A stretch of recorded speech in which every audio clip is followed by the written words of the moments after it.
Hello నిమిషేశ్వరం, NEET UG పరీక్ష paper leak అయింది. దీని మీద సిబిఐ ఎంక్వైరీ జరుగుతుంది. తీగలాగితే డొంక కదిలినట్టు ఈ సంవత్సరం లీక్ అయినటువంటి పేపర్ మీద ఇన్వెస్టిగేషన్ చేస్తున్నటువంటి క్రమంలో గత ఏడాది కూడా ఇదే టీము పేపర్ లీక్ చేసింది అనేటువంటి విషయం బయటకు వచ్చింది. అత్యవసర మార్కులతోటి 10th ఇంటర్ పాస్ అయినటువంటి వాళ్ళకు కూడా అత్యధిక పర్సంటేజ్ చూపించి వచ్చేలాగా చేసి ఎంబీబీఎస్ సీట్లను పొందినటువంటి వాళ్ళు అనేక మంది భారతదేశంలో ఉన్నారు.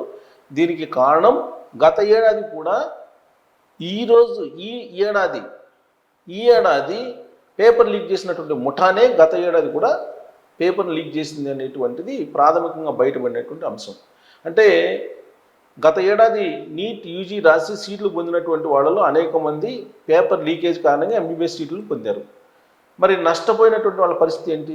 ఇప్పుడంటే పేపర్ లీక్ అయిందని చెప్పి తెలుసుకున్నారు, పేపర్ని లీక్ అయిందని చెప్పి పరీక్షను రద్దు చేశారు.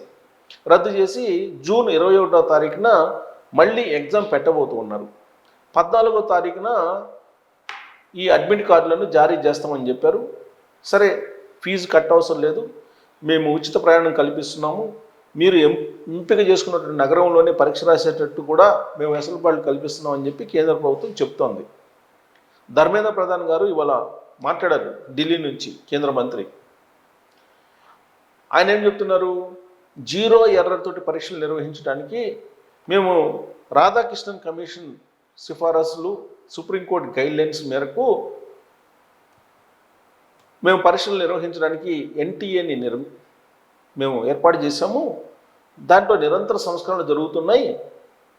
0 ఎర్రతోటి పరీక్షలు నిర్వహించడానికి అని చెప్తున్నారు. మరి 0 ఎర్రతోటి ఎన్టీఏని ఏర్పాటు చేసి పరీక్షలు నిర్వహించడానికి సంస్కరణలు చేస్తే మరి ఈ సంవత్సరం నీట్ యూజీ ఎగ్జామ్ ఎందుకు పేపర్ లీక్ అయింది? ఈ పేపర్ లీక్తో పాటు గత ఏడాది పేపర్ లీక్ అయిందని చెప్పి చెప్తున్నారు. మరి దీనికి బాధ్యులు ఎవరు? గత ఏడాది పేపర్ లీక్ అయ్యి ర్యాంకులు పొందినటువంటి వాళ్ళు, ఆ లీక్ అయిన పేపర్లతోటి ర్యాంకులు పొందినటువంటి వాళ్ళు అనేక మంది ఉన్నారు. మరి దీనికి బాధ్యులు ఎవరు? కష్టపడి చదువుకున్నటువంటి వాళ్ళకి పేపర్ లీకేజ్ ద్వారా వేరే వాళ్ళకి వెళ్ళిపోతూ ఉంటే సీట్లు, వాళ్ళు కష్టానికి ఫలితం ఏంటి? మరి కొన్ని వేల మంది, కొన్ని లక్షల మంది విద్యార్థులు రాస్తూ ఉంటారు ఎగ్జామ్, నీట్ యూజీ.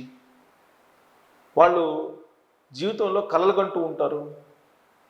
ఆ కళల్ని సాకారం చేసుకునేదానికి అహర్నిశలు కష్టపడతారు. తల్లిదండ్రులు వాళ్ళ జీవన ప్రమాణాలను కూడా తగ్గించుకొని పిల్లల కోసం త్యాగాలు చేసి డబ్బులు ఖర్చు పెట్టి చదివిస్తే ఒక పరీక్షని పకడ్బందీగా నిర్వహించలేని పరిస్థితుల్లో కేంద్ర ప్రభుత్వం ఉంది అంటే, నీట్ యూజీ పేపర్ లీక్ అయింది అని అంటే, అది కూడా గత ఏడాది కూడా ఇదే పరిస్థితి అయింది అని అంటే, మరి స్టూడెంట్స్ ఎంత స్ట్రెస్లోకి వెళ్ళిపోతారు, పేరెంట్స్ ఎంత ఆందోళనలోకి వెళ్ళిపోతారు. అసలు మీరు నిర్వహించే పరీక్షల మీద విశ్వాసం ఎలా ఉంటుంది రాబోయే రోజుల్లో? మరి మళ్ళీ జూన్ 21వ తారీఖున పరీక్ష అంటున్నారు, నీట్ యూజీ పరీక్ష మేము పెట్టబోతున్నాం అంటున్నారు. మరి దాని మీద విశ్వాసం ఉంటుందా పూర్తి స్థాయిలో?